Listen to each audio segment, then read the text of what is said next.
welcome to Marriage Unmasked. Today we're asking the question, is your spouse a bully?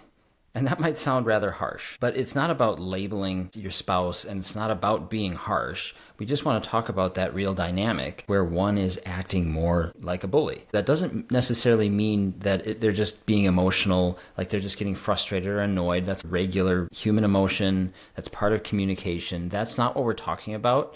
What we're talking about is like a harsh, almost an attack on the other spouse, where you're demeaning them, you're putting them down, you are intimidating them, you're dismissing them and how they feel and how they show up in the marriage. It causes a lot of disconnection and it causes a really unhealthy dynamic in the marriage. And it creates a lot of wounds. Almost, it can look like where one person is just kind of exploding like a bomb, right? They're really angry, they explode, and it shuts everybody down. Or maybe it's the silent treatment that feels like punishment to you, and they're almost withholding themselves from you for one reason or another. Or it's like the constant criticism or belittling, and you end up feeling really small. You feel managed, you feel controlled, and you really lose yourself if you're at the brunt of that. And like Adam said, we've experienced this ourselves in our marriage, and it was really me who's mostly shown up this way. It's something that's really emotional for me because when I look back and I realize now the impact on Adam and in our marriage, it just makes me really, really sad. And there, I have gone to shame about it before, but that's not needed, because when we really start to look at it, which is what I want to encourage you to do today, is to look deeper. It's very easy to just blame and say yeah, they're a bully, or point the fingers or make yourself a victim. Yeah, but yes. That doesn't help. What does help is to get curious and to look underneath. And that's kind of what we want to talk about. And for us, this was happening long ago in our marriage where it was already kind of an unhealthy dynamic. Yeah, I mean, I came into a marriage really not fully understanding who I was, not really knowing myself very well. And so when you come in without a strong sense of your identity and who you are, then you don't have a lot of like internal strength. And I didn't have a lot of internal strength coming into the marriage, and I didn't have masculine frame knowing who you are, what you want, and where you're going. It was deeply affecting the masculine-feminine dynamic in our relationship because I wasn't stepping up, I wasn't leading, I wasn't very strong in who I was, what I wanted, and all that.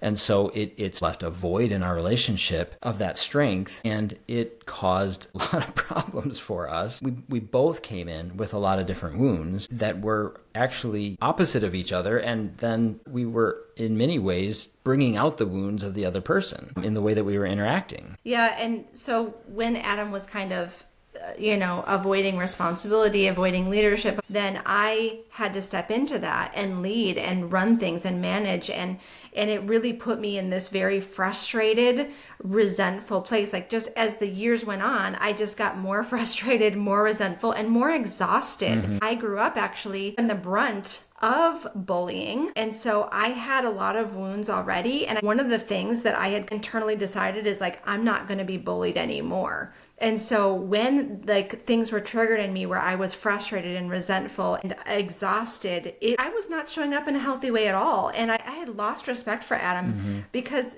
I was caring so much, and it put me in this place where I really had a lot of power in the relationship, and I was using it in unhealthy ways, and Adam had given his power away. And there was a specific time that I'm thinking of where we were remodeling our bathroom.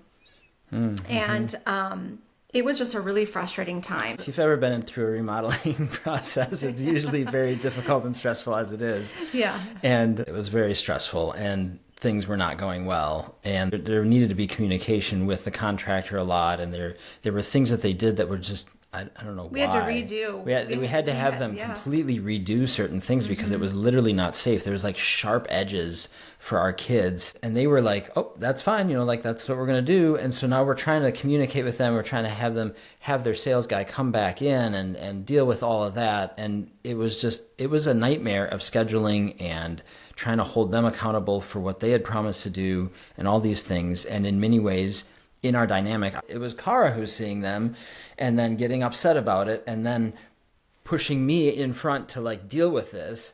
And so then I wasn't always handling that very well. And so because of that whole dynamic, then she was really frustrated with me, and it would come across very disrespectful, because in that situation, when I am sort of checking out of that responsibility, it makes me seem small in her eyes. And so then she would treat me that way. So she would talk down to me. She would say really harsh things that were meant to call me up, but what they were actually doing was making me feel smaller instead of inspiring me to step into strength. So yeah, I was showing up in very unhealthy ways. It was very hurtful to him. I was not grounded. I wasn't really in a healthy place myself to begin with. And I had these wounds then from when I was little. And so I think part of what happened for me was in this frustration, in this exhaustion, in this unhealthy place, a lot of that came out, what I saw and what I heard. And this was what was modeled. And that's what then came out of me, right? And so I ended up just hurting Adam so much and belittling and criticizing and disrespecting. And it wasn't just that instance,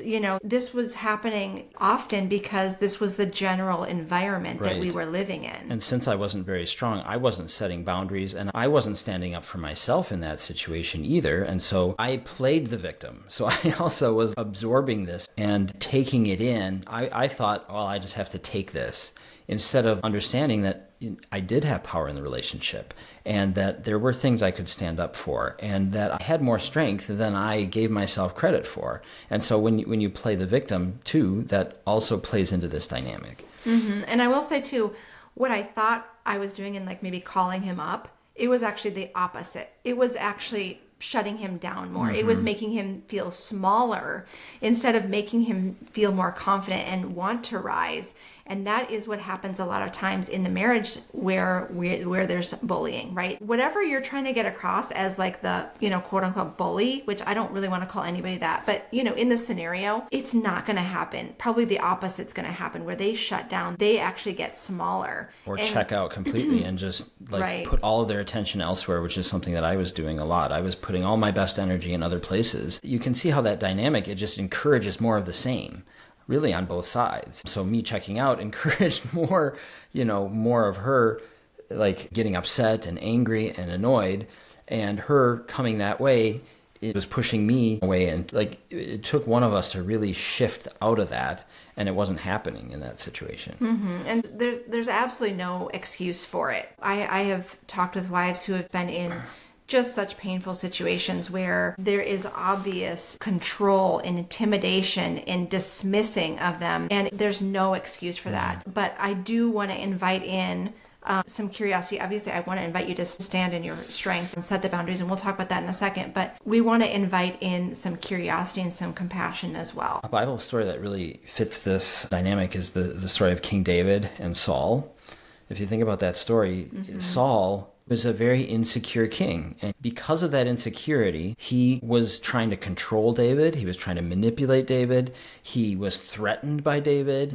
And so he was constantly going after David and trying to manage him. And David, while he was in court with Saul, he had to live more cautiously. He had to walk on eggshells around Saul. He didn't know which version of Saul he was going to get. Was he going to throw the spear at me again? Or was he going to just fall asleep to the music again? Who knows? It was constantly very inconsistent for him. I'm sure he had to be hyper vigilant, watching for reactions, watching for what mood is Saul in? Which version of Saul am I going to get right now? And, just because somebody has authority over you, whether it's a king over you or it's your spouse, that doesn't mean they have permission to dominate you emotionally, physically, or spiritually. And I've seen that too in marriages, couples we've worked with, where one of the spouses is also dominating spiritually and lording it over, throwing Bible passages at them to hurt and judge. Right. And none of that is okay. It reminds me of the passage in Philippians 2, verse 3, where it says, "Do nothing out of selfish ambition or vain conceit. Rather, in humility, value others above yourself." Yeah. And I don't want to just sit here and throw a bunch of Bible passages at you. That's not the point. I mean, we could do that all day, right? But you probably have heard that from others. And we don't really want to be in that place. We don't want to just throw a bunch of Bible passages and say, yeah, don't do that. That's bad. You're wrong. Yeah, it's No. not just like a rule. We're not throwing rules out. This is God's best for us. This is what the Holy Spirit loves to work inside of us. And so he does that through these kind of passages. And so that's why we share them with you, is because this is an invitation from the Holy Spirit to like open up and receive that and to embody that again, because that is God's best. Yeah. And so in that passage where it says rather in humility, right? The reason why I bring that up is because that is who you are, right? Humility, it doesn't mean you're small, you're weak, you're pathetic, you're worthless. No, humility is seeing yourself the way God sees you. And so rather in humility, because that's who you are. Yeah. And I want to encourage you, no matter if you're the one who's bullying or you're the one who is being bullied, I encourage you to come back to who you are, to who your true identity is. Because I know for me, when I was in that place and I was bullying Adam, I was not living in my true identity. I wasn't living as who I really, really am. I was hurting. I was stuck in a lot of religious thought processes and beliefs, and it wasn't helping me to live who I really am. I think a lot of times, at least for me and Adam, and I see this in a lot of other Christians, part of our identity, and this is what we're taught, is that you're a sinner. And Adam and I have had a huge transformation just in realizing that's not actually who we are, and it does us no good. It does not serve us to constantly look at ourselves as like, yeah, you're a sinner and you sin all the time and you need to do better and you need to be better. And you say, yes, I know I'm loved by God. He died on the cross, all these things. But if that's still part of your identity, whether it's loud or whether it's quiet and sneaky, it is still impacting you so much, because if that's who you really think you are, a sinner, and that's part of your identity, you're actually missing out on what your true identity is, because God says you're a new creation. Yeah, you're a new creation. That's who you were. That's not who you are anymore. It's not who you are at all, and it has no place in your new identity. You are God's son or his daughter. You are highly favored. You have the Holy Spirit. You have power. It's a totally different identity to be there, rather to be in this like, yeah, I'm a worthless sinner. I don't deserve anything, right? They're very different, but I think a lot of times Christians try to meld them together and say, I'm both. I'm a sinner, but I'm also, I'm a new creation, but I'm still a sinner. And usually what happens when you meld them together like that, the sinner one kind of takes over, and that becomes what you really think your identity is primarily sinner. And we almost forget who we are because of what Jesus did. Instead of like, I am primarily a son. I am primarily a daughter. This is who I am. And yes, I may step outside of God's best for me, but that doesn't affect my identity. No. That's just something I did. That's not who I am. You are still that identity, no matter what. Right. And so you might think like, what does this have to do with bullying? But it really, it affects everything. When I was in that place, I was feeling really low. I was feeling so frustrated. When we know our identity and we're living in that, we have the fruits of the Spirit, love, joy, peace, patience, kindness, goodness. Why did I not have that? Why was I not taking hold of that? Because yes, I thought, that's from the Holy Spirit, but I am a sinner and I just need to try to have those fruits. I need to try better. But now I can show up so differently. It just changes everything about you. It changes your complete outlook. It changes how you live. Instead of living from striving and trying to produce and trying to perform, you're now living from this rested posture, knowing you're completely loved all the time and you're not trying all the time. You're not feeling not enough. And I know back then, one of my big thoughts all the time was, I'm not enough. I'm never good enough. I'm not enough. And it came out in these very unhealthy ways. Yeah, it's just like the tree and the fruit again. It's like the tree produces fruit because that's what it is. Like God makes an apple tree. It produces apples. It produces the fruit. When God gives us the Holy Spirit and we are his children, we produce the fruit of the Spirit. It's just what we do. That is what happens. It is the natural outflow of the identity that he gifted us. So what is this like for a spouse on the receiving end of the bullying? I know for me, there was a lot of overthinking, overanalyzing, like I talked about with Saul and David, the hypervigilance, like which version of her am I going to get? And I went into a lot of performance because I was trying to manage moods. I was trying to like read her all the time. I got to keep her happy, or she's going to, that side of her that I don't want to see is going to start coming out.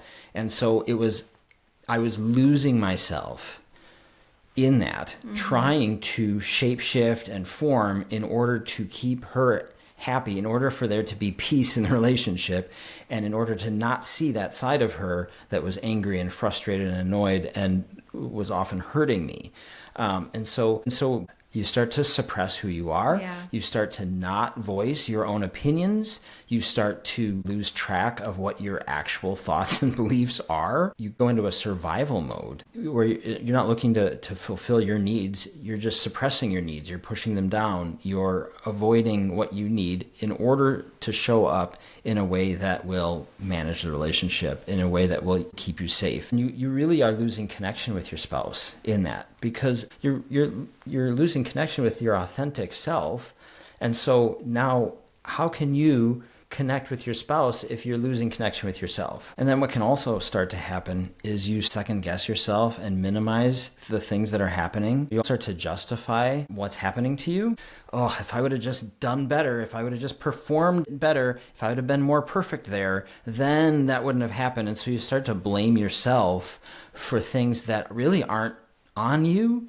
You blame yourself for their behavior, and you think, well, maybe I just need to be more patient with them. I just need to work on myself more. If I can shape shift better to fit what they're expecting of me, then things will be peaceful. And it's really a bunch of lies that you start believing. That whole web of lies actually just makes you feel smaller. It causes you to abandon yourself even more. And so it just aggravates the problem. It doesn't actually solve anything. Yeah, and I spent most of my life actually working through some of those thoughts, because for most of my life, when I went through so much bullying, that was the predominant thought for me, is like, it was my fault, and minimizing the harm that was done to me. Like, I shouldn't be making it a big deal. It's really not that big of a deal. I should just ignore it, just forget about it. But you are allowed to acknowledge, this hurts. This doesn't feel safe. Those things are true. And I want to encourage you to move towards clear, grounded communication, where you're saying things that are true, and you're bringing those things up. Yeah. You're taking your power back in that and saying, I don't feel safe sharing honestly when I'm dismissed, right? Or I want us to both feel respected. Yeah. Your voice matters, and it's important that you use your voice to stand up for the harm that's being done here, because it is not okay. If this is consistent, if this just keeps happening over and over and over again, it is very important to get outside help and to set very strong boundaries, because you don't need to put yourself in the path of harm over and over again, and call it trying to be a good wife or a good husband. Yeah. No, you need to speak the truth in love, and you need to stand in the strength that God gave you. As a child of God, you have power, you have wisdom, and you have something to bring to the table. And it's important here, as someone who was hurting Adam, right? It would have been so helpful if he would have spoken up, and he would have stood up for himself, Yeah. and he would have called me out on some of this. Yep. And said, like, this is unhealthy, or you're hurting me. I was just reacting from my pain, and there was no accountability or anything being brought from him into it. And so I want you to know that is powerful. I want you to stand up. Yeah, because it doesn't serve the relationship at all to just collapse under this and put up with it. That actually hurts the relationship. And so, like any good boundary, this is put there to protect the relationship and to preserve the connection, and for you both to come together in the relationship as equals and as powerful children of God, instead of minimizing it and losing oneself in the relationship. That's never going to be healthy in the long term for the relationship. For the spouse who sees that bullying going on in their behavior, this isn't meant to shame you. It's not because you're bad or wrong and we're trying to put you down. Not at all. We understand you're operating out of wounds, and this is painful and it's hard, and there's a reason why you are showing up this way. Somehow, in the past, you learned that control feels safer than being vulnerable and being open. You've found out that anger gets results faster, right? Because when you get angry, boy, people move and they do what needs to be done. And so it's very efficient for you, but it's also very damaging. Or somewhere along the line, you learned that shutting down protects you in some way. And these different patterns that you may have learned or that you've been stuck in, they seem to you like they are protecting you, but they're actually wounding your spouse and they're not helping you either, right? Anytime that we're going to self-protection, we're not our best protector. God is, and you are already perfectly protected. You don't need to try to do that yourself. That's not who you are. None of that is who you are. I know that right now, if you're recognizing this in yourself, you might be feeling really guilty. And I want you to invite in some compassion, right? I want you to take ownership for sure, but also inviting compassion for yourself and get curious about what's going on in your heart. And then have compassion for your spouse as well, because they are hurting now. And the point here isn't to just do better. Okay, just stop. You need to stop the bullying. You need to stop showing up like this. That is like a Band-Aid, right? Where it's like, just change your performance. And that only goes so far. There is obviously a point to having self-control. That's another fruit of the Spirit, right? Self-control. But it's important to go deeper, because you are not just somebody who's meant to perform and do things. You have a heart, a soul, and a body. All those things are part of this. Your mind, your heart, your body. We hold wounds in all those areas, and it's important to heal in all those areas as well. This is not just about behavior change. No, because when you try to change something just out of fear, it's only going to last as long as that fear is there, as long as that control is placed on it. But when you change things deeply from the core of who you are and from your identity, you can change this dynamic in a marriage. You have that safety for yourself and you have that respect for yourself. You are showing up in your identity as a child of God, and you're encouraging your spouse to show up in that same identity as a child of God with that safety and with that respect. But it does take a lot of honesty and taking responsibility for the role that you play. Like, hey, this is on me. This is the dynamic. This is the truth of it. And then inviting God into that situation, inviting God into that process of transformation, and relaxing into his truth and healing with him, and knowing that you're safe in him no matter what has happened in the past, or no matter what wounds you've experienced or wounds that you've caused. You have safety in God, and his love is where you get that healing that you need. God didn't design your marriage to feel like fear or control or like you have to survive it. It's not the atmosphere that he made marriage to be. He made marriage to be this joyful, connecting experience. It reflects God's love for us. Okay. And God's love isn't harsh. It's not dominating. It's not unsafe. And so when we come back into alignment with who we are, which we talked about before, coming back into your identity, you're coming back into God's love. And that's what's shining out of you. That's what's coming out of you. So there is hope, no matter what's going on right now. If you've been in this for a long time, if you're the one and you're feeling really guilty or you're feeling really stuck, please reach out to us. We're here to help you. We are only going to meet you with love and compassion. And I don't want you to feel like you have to figure this out on your own or, just keep trying, staying in that performance mode. We want you to invite in that healing and the lasting transformation. So please reach out to us, and we'd love to hear if this was helpful. We'd love to hear if there's other topics that you guys would love us to talk about. We're here to serve you. We'd love it if you'd rate and review the podcast. If you'd share it on social media, tag us. We'd love to see that it meant something to you, that it was helpful for you. And we'd love for you to share it and get the word out. So we hope our honesty and our own experiences and our own struggles with it has really been helpful to you. And we will see you next week.